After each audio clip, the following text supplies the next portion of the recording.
The Cathedral of Cologne sat unfinished for over 300 years, a permanent construction site in the middle of the city. And yet today, it's one of the grandest cathedrals in Europe. Huge, Gothic, towering over everything around it. Construction began in 1248 in a very different world, one where projects like this were driven by the church, by pilgrimage, and by a belief that something like this should outlast the people building it. And for a time that worked. Money flowed, attention stayed, the work continued. But over time that world began to change.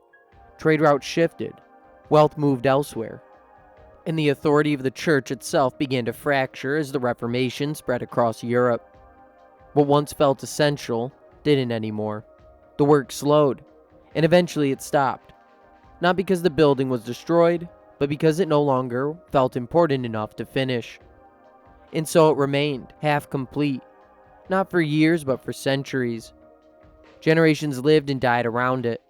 Empires rose and fell. Entire ways of life came and went. And the cathedral stayed exactly as it was, a project from another era, frozen in place. Then in the 1880s something changed. People began to see the unfinished cathedral differently, not as something abandoned but as something incomplete, something worth finishing. There was a growing fascination with the medieval past, tied to new ideas of identity and nationhood. So they went back to the original plans, picking up where the builders had left off, and continued in the same Gothic style, trying to stay faithful to a vision that was already centuries old. And in 1880, more than 600 years after it began, it was finally completed. Even then, its story didn't end.